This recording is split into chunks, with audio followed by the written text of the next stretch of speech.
بسم الله الرحمن الرحيم.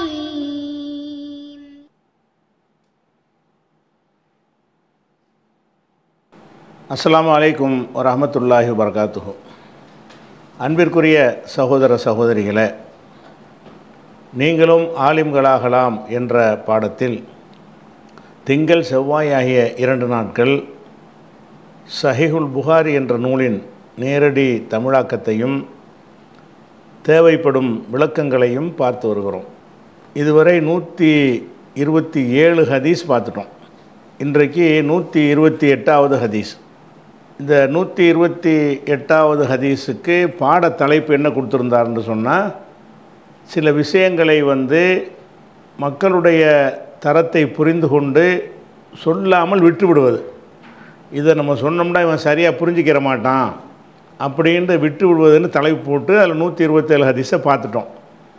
அந்த தலைப்பின் கீழே வரக்கூடிய 128வது ஹதீஸ். ஹத்தசனா, நமக்கு அறிவித்தார் இஸ்ஹாக் இப்னு இப்ராஹீம். இஸ்ஹாக் இப்னு இப்ராஹீம் என்பவர் நமக்கு அறிவித்தார். கால, அவர் சொன்னார் ஹத்தசனா முஆதுன். முஆது என்பவர் நமக்கு சொன்னார். அவர் யார்? முஆதுன்னா இப்னு ஹிஷாமின். முஆதுன் இப்னு ஹிஷாம், ஹிஷாமின் மகனாகிய முஆது என்பவர் நமக்கு அறிவித்தார். கால, முஆது சொல்கிறார் ஹத்தசனி அபி, எனக்கு என் தந்தை தந்தைனா ஹிஷாம், எனக்கு என் தந்தை அறிவித்தார். அவர் யார் வரைய அறிவித்தார்னா ஹத்தச, அந்த அன் அங்கே வச்சுக்கிறணும். ஹத்தச, அவர் அறிவித்திருக்கிறார். அன் கத்தாதா, கத்தாதா என்பவர் வழியாக அவர் அறிவித்திருக்கிறார். கால, கத்தாதா சொல்கிறாரு ஹத்தசனா, நமக்கு அறிவித்தார் அனஸ் இப்னு மாலிக்கின். அனசுங்கிறோம்ல, அவர் சஹாபி. அனஸ் இப்னு மாலிக் அவர்கள் அறிவித்தார்கள். அப்போ இந்த ஹதீஸை அனசு அறிவிக்கிறாங்க. என்ன அறிவிக்கிறாங்கன்னு கேட்டால், அண்ணன் நபியை ஸல்லல்லாஹு அலைஹி வஸல்லம், நபி ஸல்லல்லாஹு அலைஹி வஸல்லம் அவர்கள்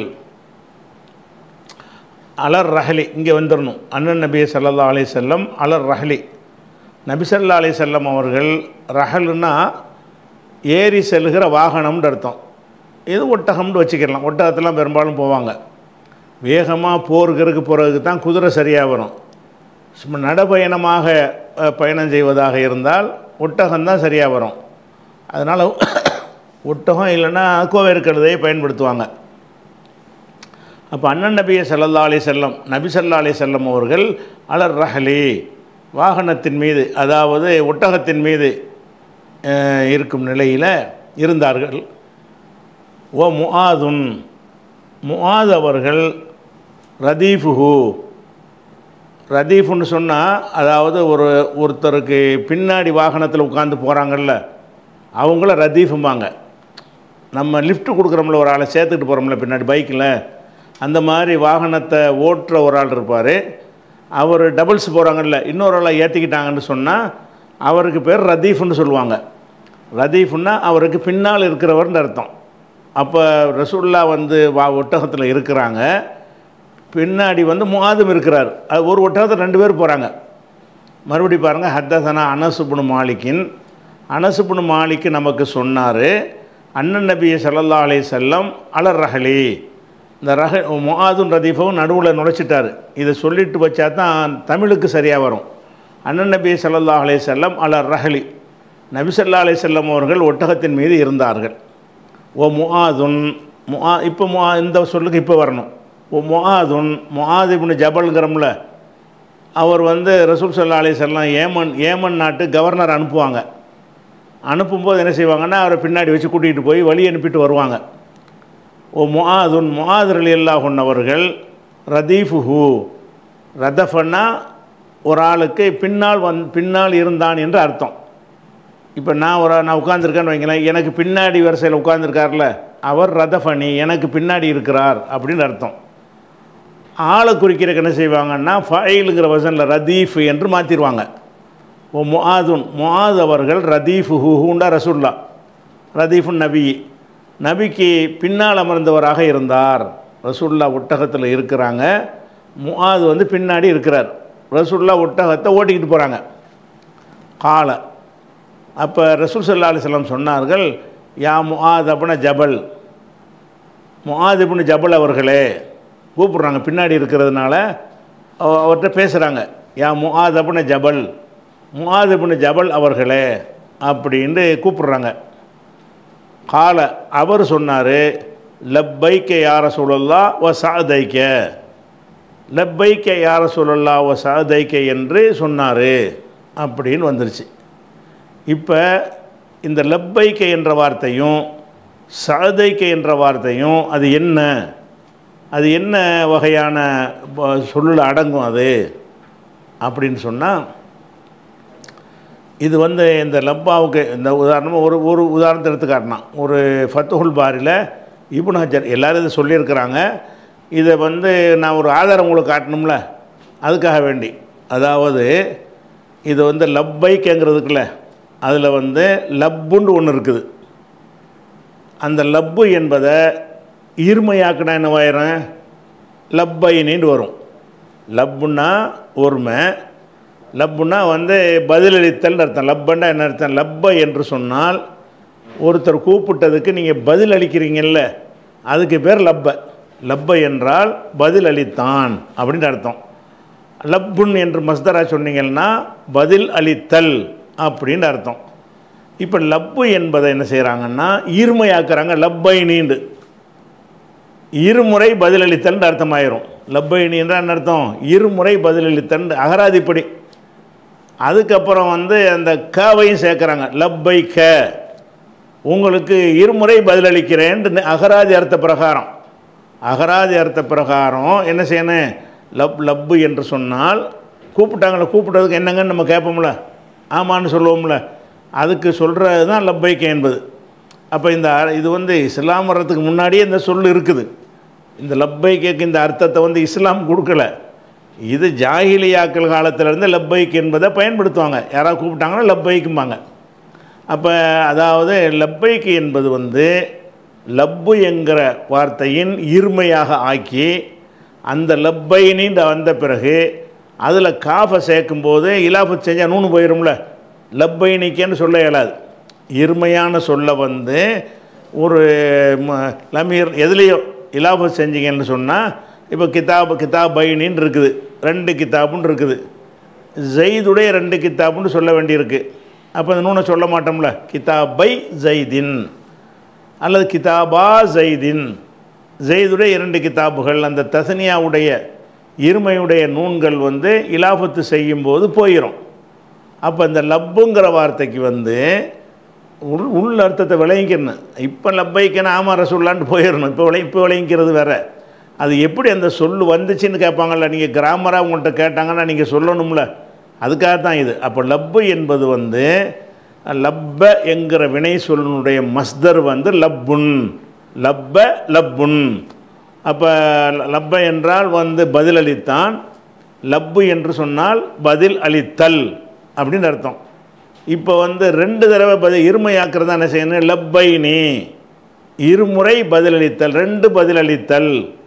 லப்பைக்க என்று சொன்னால் உனக்கு 2 முறை பதிலளிக்கிறேன் அப்படிங்கிற ஒரு அர்த்தம் அதுக்கு வந்துடுது. அதே மாதிரி சாதுங்கிறாங்கல்ல, சாதைக்க, லப்பைக்க ஒ சாதைக்கன்ற 2 வார்த்தை வருது. சாதுன்னு சொன்னால் துணை நிறுத்தல், உதவி செய்தல் அப்படின்னு அர்த்தம். என்னுடைய ஒரு பணிக்கு நீங்கள் உதவி செஞ்சீங்கன்னா நீங்கள் வந்து சாதுன்னா உதவி செய்கிறன்னு அர்த்தம். அப்போ வந்து அதனுடைய அதாவது முசாதான்னு சொல்லுவாங்க. சாதுனால் முசாதா, உதவி செய்தல். அப்போ சாது என்று சொன்னால் துணை நிற்குதல் அப்படின்னு அர்த்தம். அதாவது ரசூலுல்லாஹ் கூப்பிட்டவுடனே உங்கள் சொல்ல கேட்குறேன், உங்களுக்கு துணை நிற்கிறேன் அப்படிங்கிறத சொல்கிறாங்க. அவ்வளோதான். லப்பைக்கு ஒரு சாதைக்குன்னு சொன்னால் உங்கள் சொல்ல நான் கேட்குறேன், துணை நிற்கிறேன். அது துணை நிற்கிறேங்கிறதுக்கு வந்து அந்த ஃபேலாக சொல்லாமல் மஸ்தரில் சொல்கிறாங்க. சாது என்றால் துணை நிற்பது. அந்த துணை நிற்பதை இருமையாக்குனா சாதைனி, அதுலேயும் நூனை நீக்கப்பட்டு சாதைக்க, உங்களுக்கு வந்து 2 தடவை துணை 2 தடவை பதிலளிக்கிறேன், 2 தடவை துணை செய்கிறேங்கிறது அகராதி சொல்லு பிரகாரம் இதுக்கு ஒரு அர்த்தமாகுது. இதை சொல்கிறார் பாருங்களேன். இதை மானாகு இந்த இதில் ஃபத்துல் பாரியில் உள்ளது வழங்கிக்கிறங்க. மானாகு இதனுடைய அர்த்தம் ஹுனா, இந்த இடத்துல அர்த்தம் என்னன்னு கேட்டால் அல் இஜாபத்து. லப்பைக்குடைய அர்த்தம் வந்து அல் இஜாபத்து. இஜாபத்து என்றால் அஜாபண்டா ஜவாபு, பதிலளித்தல். ஒ சாது, சாது என்பது அல் முசாஅதத்து, துணை நிற்குதல். லப்பு என்பது பதிலளித்தல், சாது என்பது துணைன்றாச்சு. அப்போ கண்ணஹு கால லப்பன் லக்க ஒ இஸ்ஆதன் லக்கன்னு சொன்ன மாதிரி லப்பன் லக்க உங்களுக்கு பதிலளிக்கிறேன், ஒ இஸ்ஆதன் லக்க உங்களுக்கு துணை நிற்கிறேன் அப்படின்றது அர்த்தமாயிரும். ஒலாக்கின்னஹுமா என்றாலும் இந்த இரு சொற்களும் சுன்னியா இருமையாக ஆக்கப்பட்டு உள்ளது. லப்பன்னு மட்டும் சொன்ன போதும்ல, லப்பைண்டியா 2 ஆக்குறீங்க அப்படின்னு கேட்டால் சுன்னியாண்டா தஸ்னியா இருமையாக ஆக்கப்படுகிறது. அலா மான தாக்கீது, தாக்கீது அதாவது உறுதிப்பட சொல்லுதல். பதிலளிக்கிறேன்னுங்கிறத ஒரு தடவை சொல்கிறதுக்கு 2 தடவை சொன்னால் அது உறுதி தானே. பதிலளிக்கிறேன் அப்படின்னு சொன்னால் அது என்னவாயிரேன், அதை கொஞ்சம் உறுதியாக சொல்வதற்கும் ஒரு தக்சீரி கொஞ்சம் அதிகத்தை காட்டுவதற்காக வேண்டியும் தஸ்னியாவாக்கி, இதெல்லாமே வந்து அந்த ஜாகிலியா காலத்தால் காக்கி வச்சிருந்தது. இஸ்லாம் அந்த சொல்ல எடுத்துக்கிருச்சு. லப்பைக்குங்கிறத முதல்ல ரசூல்லா தான் பயன்படுத்தினாங்கன்ட்டு இல்லை, அவங்களே நினைஞ்சாங்க. அந்த சர்வசாதாரணமாக அரபுகள் வந்ததை ஒரு மனுஷனை கூப்பிட்டா கூட லப்பை கேட்பாங்க. அவங்க எதுக்கு பயன்படுத்துகிறாங்கண்டா லப்பைக்கே இப்படி சொன்னான்லாம் கேட்க இயலாது. ஒரு மொழியை வந்து ஒரு கிறுக்குத்தனமாக அவங்க சொல்லியிருந்தால் கூட அதை என்ன அர்த்தத்தில் சொல்கிறாங்களோ அதை தான் நம்மளும் சொல்லி ஆகணும். அந்த அடிப்படையில் தான் தசனியாவை எதுக்கு ஆக்கிட்டாங்கன்னு கேட்டால் அலா மான தக்கீது ஒரு தக்சீரி. தக்கீது என்றால் உறுதிப்பட சொல்லுதல், தக்சீரி என்றால் அதிகமாக்குதல் என்கிற ஒரு அர்த்தத்துக்காக வேண்டி அது சுன்னியா தசனியாவாக ஆக்கப்பட்டது. அப்போ அதுக்கு என்ன அர்த்தம் வரும்னு கேட்டால் ஐ அதாவது இஜாபத்தன் பாத இஜாபத்தின், ஒரு பதிலுக்கு பிறகு மறுபதில் சொல்லுகிறேன். ஒ இஸ்ஆதன் பாத இஸ்ஆதின், ஒரு துணை நிற்பதற்கு பிறகு மறுபடி துணை நிற்கிறேன் அப்படின்னு சொல்லிட்டு இது வந்து இது அதிலிருந்து இது வந்திருக்கு. இந்த லப்பைக்குங்கிற சொல்லும் சாதைக்குங்கிற சொல்லும் வந்து அதனுடைய வேறு வந்து இதுதான் அவர் சொல்லிவிட்டார். இப்போ நீங்கள் யார்ட்டையாவது கேட்டிங்கன்னா லப்பைக்குங்க நீங்கள் அப்படி சொல்ல தேவையில்லை. லப்பைக்கு யாரை சொல்லலாம் ஒரு சாதைக்குன்னு சொன்னால் அல்லாஹ்வுடைய தூதரே வந்துவிட்டேன் அப்படின்னு நம்ம செய்யணும். இப்போ ஹஜ்ஜுக்கெல்லாம் போகிறோம், லப்பைக்கு இறைவா உன்னிடத்தில் வந்துட்டேன்னு அர்த்தம். அப்போ வந்து விட்டேங்கிறதுக்கு நேரடி அர்த்தம் அதுவான்னு கேட்டால் இல்லை, பதிலளித்து விட்டேன். லப்பைக்கு என்று சொன்னால் உனக்கு பதிலுக்கு மேல் பதிலளித்தேன். ரெண்டாக்கி இருக்குல்ல, தசனியமாக்கி இருக்குதுல்ல, அதனால் லப்பைக்க ஹஜ்ஜில் தல்பியான்னு சொல்லுவாங்கள்ல, அந்த தல்பியாங்கிறதுலாம் இதில் உள்ளது தானே. அப்போ லப்பை அவர் சொல்கிறார், முஆது இப்னு ஜபலேன்னு கூப்பிட்ட உடனே கால அவர் சொன்னார் லப்பைக்க யார சொல்லலாம், அல்லாஹ்வுடைய தூதரே உங்களுக்கு நான் பதிலளிக்கிறேன், சாதைக்க உங்களுக்கு துணை நிற்கிறேன். அது வந்து முத்தக்கல்லிமுடைய ஒரு இல்லை, அமைப்பு இல்லை, மஸ்தர் தான். அந்த மஸ்தரை கொண்டு என்ன கருத்து வைப்பாங்கன்னா நான் துணை நிற்கிறேன்னு அர்த்தம் வச்சுருவாங்க. சரியா? அப்போ லப்பைக்கு யாரை சொல்லலான்னா உங்களுக்கு பதிலளித்தல்னு தான் அர்த்தமாகுது. ஆனால் பதிலளித்தல்ங்கிற அந்த நோக்கத்தில் அவர் சொல்கிறாரு, பதிலளிக்கிறேன் என்ற அர்த்தத்தில் சொல்கிறார். அப்போ லப்பைக்கே யாரை சொல்லலான்னா இப்போ உதாரணமாக ஒருத்தர் ஏதாவது உதவி செஞ்சார்னு வைங்க, உதவி செய்யும்போது நன்றிமீங்க, நன்றி செலுத்துகிறேன்னு தான் சொல்லணும் முறைப்படி. நன்றின்னு மஸ்தரை சொல்கிறீங்க, நன்றி என்ன, நான் உனக்கு நன்றி செலுத்துகிறேன் என்ற அவ்வளோ மறைச்சி வச்சு நன்றிங்கிறீங்க. அதுக்கு நன்றிங்கிறதுக்கு நன்றி செலுத்துகிறேங்கிற அர்த்தம் இருக்கான்னு கேட்கக்கூடாது. அது நன்றின்னு தான் அர்த்தம். ஆனாலும் என்ன செய்கிறது, அந்த கருத்தில் அது பயன்படுத்துவாங்க. ஒரு ஆளுக்கு நன்றின்னு சொன்னால் என்ன அர்த்தம், நீ செய்த உதவிக்கு நான் நன்றி செலுத்துகிறேன், இவ்வளோ பெருசாக எதுக்கு சொல்லணும் அப்படிங்கிறக்காக நன்றின்றுவாங்க. இந்த மாதிரி வந்து சொல்கிறது எல்லா பாஷையிலையுமே இருக்கும். அதனால் வந்து அந்த நேரடியாக நான் உனக்கு பதிலளித்தேன் வாசகம் இருக்கான்னு கேட்கக்கூடாது. அதெல்லாம் அந்த சொல் வழக்கில் என்ன செஞ்சிடறேன், மஸ்தரையே வினைச்சொல்லுடைய அர்த்தத்துக்கு மாற்றிடுவாங்க. எல்லா மொழிகள்லையும் இது இருக்கிறது. அப்போ அப்புறம் முஆது சொன்னார் லப்பைக்கு யாரை சொல்லலாம், அல்லாஹ்வுடைய தூதரே உங்களுக்கு பதிலளிக்கிறேன் அப்படி வச்சுக்கிறேங்க. எங்கே வந்தாலும் இப்படி வச்சுக்கிறேன். ஒரு சாதைக்கன் வந்தால் உனக்கு துணை நிற்கிறேன். அது என்னப்பா சாதைக்குங்கிற என்ன சொல்லுப்பான்னு உங்கள்கிட்ட கேட்பாங்கல்ல, கிராமராக கேட்பாங்கல்ல, லப்பைக்கென்று அது என்னன்னு கேட்பாங்கல்ல, அப்போ இதை சொல்லுங்கள். லப்பைக்க சாதைக்கவுக்கு போட்டுவிட்டு பொதுமக்கள்கிட்ட சொல்லும்போது இப்படிலாம் விலைக்கு சொல்ல வேண்டியதில்லை. லப்பைக்க ஒரு சாதைக், அல்லாஹ்வுடைய தூதரே உங்கள் சொல்லை ஏற்றுக்கொண்டேன், உங்களுக்கு துணை நிற்கிறேன் அப்படின்ட்டு தான் அதுக்கு அர்த்தம். அதோடு முடிச்சுக்கிறேன்னு. கொஞ்சம் விவரம் தெரிஞ்சவங்க அது என்னங்க லப்பைக்கேன்னு, கொஞ்சம் அரபு மொழி தெரிஞ்சவங்க அது என்ன லப்பைக்கன்று என்ன வேறு சொல்லு, எதிலிருந்து அது வந்துச்சு, சாதைக்கண்டா என்ன அப்படி கேட்டாங்கண்டா என்ன செய்யுங்க, அது லப்பவுடைய மஸ்தர் லப்பு என்பது அதை வந்து இருமையாக்கினா லப்பைனின்னு வரும். அதில் காஃபை சேர்த்திங்கன்னா வந்து தசனியாவோட நூன் போயிட்டு லப்பைக்கண்டு ஆயிரம். எதுக்கு இருமையாக்குனாங்கன்னு கேட்டால் திரும்ப திரும்ப சொல்வது என்பதை காட்டுவதற்காக வேண்டி என்ன செய்கிறாங்க, இருமையில் சொல்கிறாங்க. சாதைக்கவும் அதே மாதிரி தான், துணை செய்கிறேன்ற அர்த்தம். அது மஸ்தர் தான், துணை செய்தல் என்று தான் அதுக்கு அர்த்தம். தைனி 2 தடவை துணை செய்தல்ன்ற அர்த்தமாகுது. அதில் காபை சேர்த்து சாதைக்கு இப்படிலாம் வந்து வெகுஜன மக்களுக்கு நீ சொல்லக்கூடாது. அவனுக்கு அதெல்லாம் தேவையே கிடையாது. இவ்வளவு சொன்னால் போதும். லப்பைக்கு யாரை சொல்லலாம் அவ சாதை, அல்லாஹ்வுடைய தூதரை நீங்கள் சொல்வதை நான் கேட்டுக்கொண்டேன், பதிலளிக்கிறேன், துணை நிற்கிறேன் அப்படின்றது. இது வந்து எல்லாருமே சொல்லுவாங்க. இது வந்து யார் ஒருத்தர் கூப்பிட்டாலும் என்ன செய்வாங்க, கூப்பிட்டதுக்கு பதில் சொல்லுவோம்ல, வந்துட்டேன்னு சொல்கிறோம்ல. வந்துட்டேன்னு நம்ம என்ன செய்வோம், யாராவது கூப்பிட்டா நம்ம இப்ராஹிம் போ ஆமான்னு சொல்லுவோம், அல்லது வந்துட்டேன்போம். வந்துட்டேன்டா அவர் அங்கே நின்றுட்டுருப்பார். வந்துட்டேன்டா என்ன அர்த்தம்னு கேட்டால் நீங்கள் என்ன சொல்லுங்கள், நான் உங்களை கேட்குறேன் அப்படிங்கிற அர்த்தத்துக்கு தான் அந்த வார்த்தையை நம்ம பயன்படுத்துவோம். இப்போ அவள் கூப்பிட்டோன்னே அவள் என்னென்னு கேட்டால், இவர் ரசூலுல்லாஹ் கூப்பிட்டது அவருக்கு விளங்குதா, அவர் காதில் உளுந்துச்சா என்பதையெல்லாம் அறிந்து கொள்வதற்கு இந்த லப்பைக்கே வந்து உதவும். இவர் லப்பைக்கேன்னு சொன்னோன்னு ரசூலுல்லாஹ் என்ன விளங்கிடுவாங்க, நம்ம முன்னாடி வாகனத்தில் போயிட்டுருக்குறோம், ஒரு பின்னாடி உட்காந்துட்ருக்கிறாரு, பின்னாடி உள்ள ஆளை கூப்பிட்டது அவர் விளங்குச்சா, அவர் காதில் உளுந்துச்சான்னு தெரிஞ்சு கொள்வதாக இருந்தால் அவர்கிட்ட லப்பைக்கண்டு சவுண்டு வந்தோன்னு என்ன செய்கிறாங்க, நம்ம சொல்கிறோம் அவர் கேட்டுட்டு தான் இருக்கார், அதை விளங்கிக்கிடுவாங்க. அதுக்காக தான் இது கேட்குறாங்க. ஏன் மாது பண்ண ஜபல்னு கூப்பிட்றாங்க. அவர் சொன்னார் லப்பைக்க யா ரசூலுல்லாஹ் வ சாதைக், லப்பைக்க யா ரசூலுல்லாஹ் வ சாதைக்க என்று அவர் சொன்னார். அப்போ ரசூலுல்லாஹ் சொல்கிறாங்க யா முஆதுன்னு 2வது கூப்பிட்றாங்க மறுபடி. அவர் என்ன செய்கிறாருன்னா லப்பைக்க யா ரசூலுல்லாஹ் வ சாதைக்க என்று சொன்னார். சலாதன் 3 தடவை இப்படி கூப்பிட்றாங்க. அதாவது ரசூலுல்லாஹ் வந்து யா முஆதுங்கிறாங்க ஒருக்கா, அவர் லப்பைக்கங்கிறாரு, மறுபடியும் யா முஆதுங்கிறாங்க, மறுபடியும் லப்பைக்கங்கிறார். எதுக்குன்னு கேட்டால் சொல்லக்கூடிய செய்தி முக்கியமான ஒரு செய்தி, கவனமாக கேட்டுக்க அப்படிங்கிறதுக்காக வேண்டி தான் அது 3 தடவை சொல்கிறாங்க. அப்போ அவரும் லப்பைக்கு சாதைக்கன்னு சொல்கிறாரு. மறுபடியும் 3வது தடவை சலாசன்றா 3 தடவை என்ன செய்கிறாங்கன்னு கேட்டால் இது மாதிரி யா முஆதுங்கிறாங்க. அவர் 3 தடவையும் லப்பைக்கு யார சொல்லலாம் சாதைக்கன்னு சொல்லிட்டார்.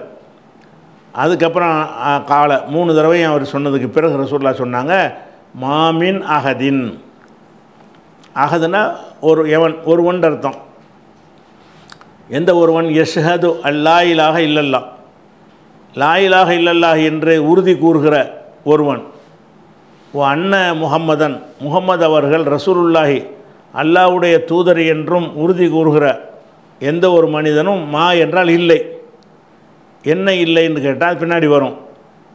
சிதுக்கம் மின் கல்பிஹி, இந்த உறுதி எங்கேருந்து சொல்லணும்னு கேட்டால் வாயினால் மட்டும் சொல்லக்கூடாது.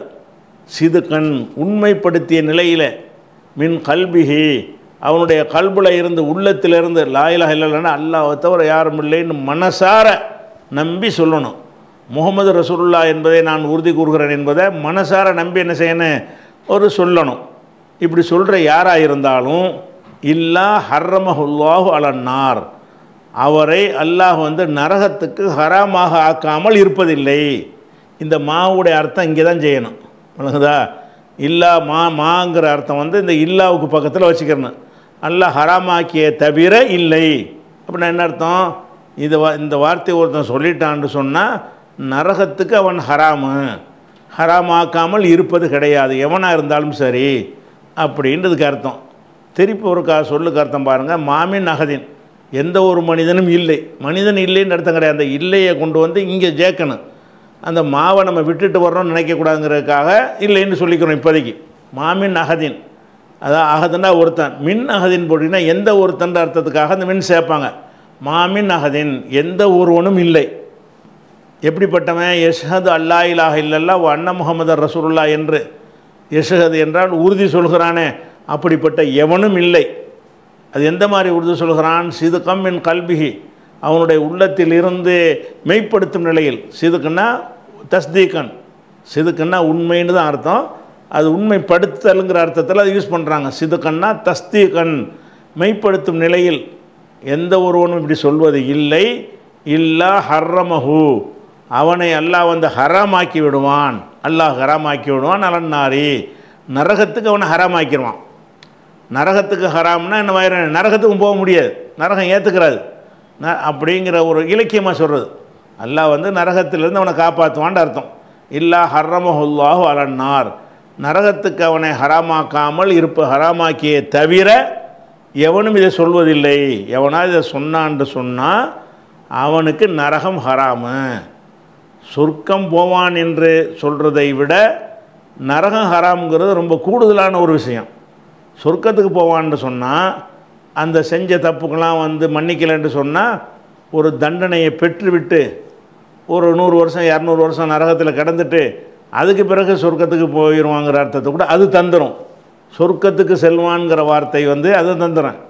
நரகத்துக்கு ஹராம்னா எடுத்தெடுப்புலே சொர்க்கம் போயிடுவான்னு அர்த்தம். நரகத்துக்கே போக மாட்டான் இவன். இது சொர்க்கத்திற்கு செல்வான் என்பதை விட நரகம் ஹராம் என்று சொல்வது வந்து கொஞ்சம் தகுதி கூடின வார்த்தை, தரஜா கூடின ஒரு வார்த்தையாக சொல்கிறாங்க. திருப்பி ஒருக்கம் பாருங்கள், சொல்ல அர்த்தத்துக்காக வேண்டி தான் திருப்பி பார்க்குறோம். மாமின் அகதின், எவனும் இல்லை. மின் அகதின்னா யாரும், எவனும்னு வச்சுக்கிறங்க, எவனும் இல்லை. யஷஹது அல்லா இலாஹ இல்லல்லாஹ் வ அன்ன முஹம்மது ரசூலுல்லா என்று உறுதி கூறுகிற எவனும் இல்லை. எந்த மாதிரி உறுதி கூறுகிறான்டா, சிதுகம் மின் கல்பிஹி, அவனுடைய கல்வியிலிருந்து மெய்ப்படுத்தும் நிலையில் உண்மை நம்பி சொல்லணும். இந்த லா இலாஹ இல்லல்லாஹ் என்பதை, முஹம்மது ரசூலுல்லா என்பதை மனசார நம்பி எவனும் சொல்வது இல்லை. இல்லா ஹர்ரமஹுல்லாஹு, அல்லாஹ் வந்து அவனை ஹராமாக்கிய தவிர, அலன்னாரி, நரகத்திற்கு ஹராமாக்கிய தவிர அவன் சொல்வதில்லை அப்படின்னு அர்த்தம்னா, இவன் சொன்னான்னா நரகத்துக்கு ஹராமாயிருவான் உறுதி அப்படிங்கிறாங்க. அப்போ இதை வந்து கொஞ்சம் மேலோட்டமாக கேட்டிங்கன்னா ஒன்றும் பிரச்சனையே தெரியாது. இதை ஒருத்தன் வந்து நல்லா சிந்திச்சுக்கிட்டே இருந்தான்னு வைங்க, அவனுக்கு என்ன கருத்து மனசில் பதிங்க, இப்படித்தான் இஸ்லாம் இப்படித்தான் நல்லா செய்வான்னு சொன்னால் இது வந்து அதை தவறாக புரிந்து கொள்வதற்கு நிறைய வாய்ப்பு உள்ளதாக இது இருக்கிறது. அப்போ லா இலாஹ இல்லல்லாஹ் முஹம்மது ரசூலுல்லாஹ் சொல்லிட்டால் நரகத்துக்கு ஹராம் ஆயிடுச்சு. அப்போ நம்ம திருடினாலும் சரி, கொலை செஞ்சாலும் சரி, என்ன அநியாயம் பண்ணாலும் சரி, தொழுவாட்டாலும் சரி, நோன்பு கேட்டாலும் சரி, அதெல்லாம் வந்து நமக்கு நரகத்தில் ஹராம் ஆயிரும். கண்டிப்பாக அவன் சொர்க்கத்துக்கு போயிடுவான், அதாவது நரகத்துக்கே போகவே மாட்டான், எடுப்புலேயே சொர்க்கத்துக்கு போயிடுவான்னு சொன்னால் ஒரு அமலும் செய்ய வேண்டியது இல்லைன்னு இது விளங்குவாங்களா இல்லையா? ஒரு அமலுமே ஒருத்தன் செய்ய வேண்டியது இல்லைன்னு இது விளங்க முடியுமா முடியாதா? ஏன்னு அவ்வளோதானே இருக்குது. லா இலாஹ இல்லல்லாஹ் முஹம்மது ரசூலுல்லாஹ் சொல்லிட்டோம்னு சொன்னால் அவனுக்கு நரகம் ஹராமு. அப்போ இதை மட்டும் ஒரு முஸ்லீம் சமுதாயத்தில் போய் சொல்லி அவனுக்கு இதை வந்து அப்படி மேலோட்டமாக அவன் புரிந்து கொண்டான் என்று சொன்னால் அவன் வந்து தொழுக மாட்டான்.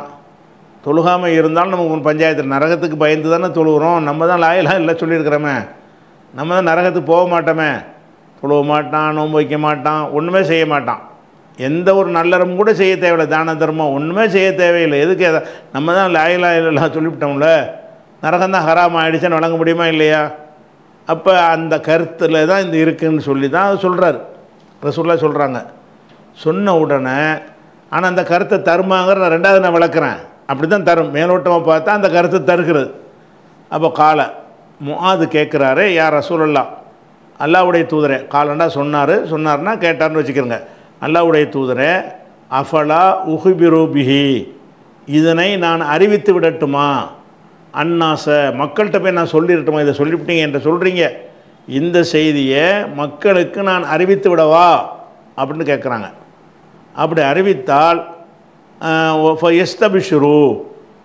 எஸ்தபிஷுரூன்னு இருக்கும். இஸ்தபிஷரன்னா மகிழ்ச்சி அடைந்தான், எஸ்தபிஷர் என்றால் மகிழ்ச்சி அடைவான். அது ஜம்மாக்கணும்னா எஸ்தபிஷிரூன, மகிழ்ச்சி அடைவார்கள். இதில் வந்து அந்த 2 ஃபேல் வந்துச்சுன்னா அங்கே ஒரு ஷர்த்து மறைஞ்சிருக்கும். நான் மக்களுக்கு சொல்லட்டுமா, அப்படி நான் சொன்னால், ஃபைன் அஹ்பர்து பிஹின் நாச, மக்களுக்கு நான் சொன்னால் ஷர்த்து வந்துருச்சா, ஃபயஸ்தபிஷுரு, அவங்க மகிழ்ச்சி அடைவார்கள். இப்போ அந்த 3 போயிடும். ஷர்த்து வந்துருச்சு, வந்தால் போனால்னு வந்துருச்சுன்னு சொன்னால் அந்த வருங்கால வினை சொல்ல வந்து உள்ள நூன்லாம் போயிடும். அப்போ எஸ்தபிஷுரு அவர்கள் மகிழ்ச்சி அடைவார்கள். எஸ்தபிஷுருன்னு தான் அது வந்து அந்த இடத்துல ஒரு ஷர்த்து மறைஞ்சி இருக்கிறதுனால அந்த நூன் போயிடுச்சு. நூன் போனதை வச்சே நம்ம ஷர்த்து மறைஞ்சிருக்குன்னு விளங்கலாம். இப்போ எஸ்தபிஷுரு அவர்கள் மகிழ்ச்சி அடைவார்களே, நான் வந்து சொல்லிருட்டுமான்னு கேட்குறார். அப்போ இவர்கிட்ட சொன்ன ஒரு விஷயத்தை இவருக்கு மட்டும் உள்ளதாக நினைத்து கொண்டு அல்லாஹ்வுடைய மக்களுக்கெல்லாம் சொல்லிடலாம், நல்லா சந்தோஷப்படுவாங்களே. இதை சொல்லிட்டா லாயிலா இல்லை சொன்னால் போதுப்பா, நீ சொர்க்கத்துக்கு நரகத்துக்கு நீ போக மாட்டேன்னு சொன்னால் பயங்கரமான குஷியாயிருவாங்களே மக்கள்லாம், நான் சொல்லிடட்டுமான்னு கேட்குறாரு. அப்போ அஃபலா உஹுபிரு நான் அறிவித்து விடட்டுமா வந்து பிஹி இதை, அதாவது இதில் வந்து என்னென்னு கேட்டால் இந்த லா என்பதை நிறைய இடத்துல வேஸ்ட்டாக பயன்படுத்துவாங்க, மீனிங்லெஸ்ஸாக. அறிவிக்காமல் இருக்கட்டுமான்னு தான் அர்த்தம் வரும். அஃப உஹுபிரு தான் கேட்கணும். கேட்குற முறை என்ன, அஃப உஹுபிரு பிஹி இதை நான் அறிவித்து விடட்டுமா அந்நாச மக்களுக்குண்டு. அந்த அறிவித்து விடட்டுமாங்கிற இடத்துல என்ன செய்வாங்கன்னா அறிவிக்காமல் இருக்கட்டுமான்னு கேட்பாங்க. அந்த லாங்கிறத போடுவாங்க, ஆனால் அதுக்கு அர்த்தம் கிடையாது. அறிவிக்கிறதுங்கிற உடன்பாடு அர்த்தமாக இருக்கிற இடத்துல தான் லாவை சேர்ப்பாங்க. லா உக்குசிமு யௌமில் கியாமா கியாமத்து நாளை கொண்டு நான் சத்தியம் செய்கிறேன் என்பதற்கு அல்ல லா போடுறான். சத்தியம் செய்ய மாட்டேங்கிற அர்த்தம் மாதிரி இருக்குது, ஆனால் அதை வந்து சத்தியம் செய்கிறேங்கிற அர்த்தத்துக்கு தான் அரபுகள் பயன்படுத்துவாங்க. அந்த லா என்பது நிறைய இடங்கள் என்ன செய்யும்னா ஜாயிதுமாங்க. ஜாயிதுன்னா மீனிங்லெஸ், அர்த்தம் இல்லாமல் வரும், அது கண்டுக்கிறவே கூடாது. அப்படியான ஒரு இடம் தான் இது. உரையாடல் அப்படி வரும். எதில் வராது, பேச்சு ஒரு புஸ்தகமாக எழுதும்போது வராது. குரானில் வருதுன்னா அது உரையாடல் தானே. உரையாடலை நம்ம புஸ்தகமாக ஆக்குறது இதெல்லாம் உரையாடல் தான். உரையாடலை நம்ம புஸ்தகமாக ஆக்கும்போது உரையாடின மாதிரி தான் எழுதுவோம். ஆனால் நம்மளாக ஒரு கட்டுரை எழுதுறோன்னு வைங்க, அஃபலா உஹுபிருன்னு எழுதக்கூடாது. அஃப உஹுபிரு தான் எழுதணும், கிராமர் படி எழுதிடணும். இது வந்து எழுதப்பட்டது கிடையாது, இது வந்து ஓதப்பட்டது. ஓதப்பட்டதை மனப்பாடம் பண்ணி ஒருத்தர் அறிவிக்கிறார். அது பேச்சை எழுத்தாக்குறது. இது இந்த ஹதீஸுகள் எல்லாமே, ஹதீஸ் பூராவுமே பேச்சுக்களை எழுத்தாக்குவது தான். குரானும் அப்படி தான், பேசப்பட்டதை தான் எழுதாக ஆக்கிக்கிறோம். அது இல்லாமல் நம்மளா தொழுகை சட்டம்னு ஒரு புஸ்தகம் எழுதுகிறோன்னு வைங்க, அதில் எல்லாம் இந்த லா போட்டு எழுதினெல்லாம் இல்லைன்னு தான் அர்த்தமாயிரும். நம்ம எழுத்தாக கொடுக்குறதுல வந்து லா என்பது ஜாயிதாக வராது. பேச்சாக இருக்கும்போது என்ன செய்வாங்கன்னு கேட்டால் இந்த மாதிரி மக்கள் இப்படி பயன்படுத்திடுவாங்க. ஆனால் மக்கள் அதை புரிஞ்சுக்கிடுவாங்க சரியான முறையில். அப்போ அஃபலா உஹுபிரு நான் அறிவிக்காமல் இருக்கட்டுமா என்றதுக்கு அர்த்தம் வருகிறது. ஆனால் அதுக்கு இதை சொல்ல மாட்டாங்க, அறிவித்து விடட்டுமா என்பதற்கு தான் அதை சொல்லுவாங்க. இந்த லாவை காலி பண்ணிடுங்க. அஃப உஹுபிரு நான் அறிவித்து விடட்டுமா பிஹி இதனை, இந்த செய்தியை அன்னாச மக்களுக்கு அறிவித்து விடட்டுமா. அப்படி அறிவித்தால் அவனுக்குள்ளே ஷர்த்து மறைஞ்சிருக்கு. ஃபைன் அஹ்பர்து நான் அறிவித்தேனையானால் எஸ்தபிஷுரு அவர்கள் மகிழ்ச்சி அடைவாங்க, சந்தோஷம் அடைவாங்க அப்படின்னு சொல்லி அது வந்து பர்மிஷன் கேட்குறார். இதை பொதுவில் நான் சொல்லட்டுமாண்டு கால ரசூலுல்லாஹ் சொல்கிறாங்க. அவனை வச்சுக்கிறேன்னு இதன் அப்படி அறிவித்தால், இதன் அப்போதுன்னு என்ன அர்த்தம், இப்படி அறிவித்தாயானால் எத்தகிலோ அவர்கள் சோம்பலாகி விடுவார்கள். இத்தக்கலைன்னு சொன்னால் ஒன்றும் செய்யாமல் உட்காந்துருவாங்க. என்னத்துக்கு இப்போ நம்மளாம் என்னத்துக்கு, நம்ம தான் லாயில சொல்லிட்டோமே, நமக்கு தான் நரகம் ஹராமாயிடுச்சே, கன்ஃபார்மாக சொர்க்கத்துக்கு போயிடுவோமே அப்படின்னு சொல்லிட்டு இதை சொல்லாதேங்கிறாங்க. நல்லா வணங்கிறேன். இதை வந்து மக்கள் என்ன செய்வாங்க, சோம்பி இருந்து விடுவார்கள் அப்படின்னு சொல்லி ரசூலுல்லாஹ் வந்து அதை சொல்கிறாங்க. அப்போ சோம்பி இருந்துருவாருன்னா இது எப்படி நமக்கு வந்துச்சு? அப்போ ரசூலுல்லாஹ் வந்து சொல்ல வேணாம்னு தானே சொல்கிறாங்க. இந்த செய்தியை சொல்லிவிட்டு யாருக்கும் சொல்லிடாதேன்னு வர சொல்கிறாங்க. அப்போ அதுக்கு விடையாத்தான் பின்னாடி வருது. அஹ்பர பிஹா இதனை வந்து அறிவித்து விட்டார் முஆது வந்து அறிவித்து விட்டார். இந்த மூத்திகி அவருடைய மரண நேரத்தில் அறிவித்து விட்டார். தசமன்னா பாவமாக கருதி, அறிவிக்காமல் இருப்பது மார்க்கத்தை மறைத்த குற்றமாகி விடுமோ அப்படின்னு ஒரு பயம் அவருக்கு வந்துருச்சு. தசம என்றால் பாவமாக கருதியதால். எதை பாவமாக கருதுது? சொல்லாமல் இருப்பது, இதை அறிவிக்காமல் இருப்பது. அறிவிக்காமல் இருப்பதை தசுமன், தசம இசுமுண்டா பாவம், தசம என்று சொன்னால் பாவமாக கருதினான். அதனுடைய மஸ்தர் தசுமன். அப்போ தசுமன் பாவமாக கருதியதற்காக வேண்டி எதை பாவமாக கருதுவார்? இந்த சொல்ல பாவமாக கருத மாட்டார். பாவமாக எதை நம்ம அறிவே சொல்லுது, எதை பாவமாக கருதியிருப்பார்? சொல்லாமல் இருப்பது. ரசூலுல்லாஹ்ட்டும் ஹதீஸ் கிடைச்சிருச்சு, அதை நம்ம மறைச்சி வச்சுக்கிட்டோம்னா அது பாவமாக போயிடும்ல. அல்லாஹ்வுடைய வஹி செய்தியை மறைக்கக்கூடாது இல்லையா? அப்படிங்கிறதுக்காக வேண்டி அப்போ மௌத்து நேரத்தில் நெஞ்சார் தாசுமன், அவர் பாவமாக கருதி இதை அறிவித்து விட்டார் அப்படின்ட்டு வருது. இதில் நிறைய விஷயம். முதல்ல அவர் தலைப்புக்கு வருவோம். அவர் தலைப்பில் என்ன சொன்னார்? அவர் தலைப்பில் சொன்ன விஷயம் என்னன்னு கேட்டால், சில விஷயங்களை மக்கள் தப்பாக புரிஞ்சுக்கிடுவாங்கன்னா சொல்லாமல் விட்டுடலாம். அதுக்கு உள்ள மேட்ரு வந்துருச்சுல. ரசூலுல்லாஹ் ஹதீஸை சொல்லவும் செய்கிறாங்க, இது யாருக்கும் அறிவிக்காதன்னு சொல்லி போடுறாங்க. ஏன்னு கேட்டால் புரிந்து கொள்ளும் திறன் எல்லாருக்கும் ஒரே மாதிரி இருக்க. முஆதுக்கு அறிவிக்க தானே செஞ்சாங்க, முஆதுக்கு அறிவித்தாங்க, அவருக்கு மக்களுக்கு அறிவிக்க வேணான்ட்டாங்க. அப்படிங்கிற தலைப்புக்கு இது பொருத்தமாயிடுது. ஆனால் அப்போ இந்த ஹதீஸுடைய அர்த்தம் இதுதானா? அப்போ லா இலாஹ இல்லல்லாஹ் நரகத்தில் போடுவான்லாம் வருது. அப்போ கடைசி நேரத்தில் சொர்க்கத்துக்கு கொண்டு போகப்படும், அதெல்லாம் என்னன்ற சந்தேகம் வரும்ல. அந்த விஷயங்களெல்லாம் இன்ஷா அல்லாஹ் நம்ம நாளைக்கு பார்க்கலாம்.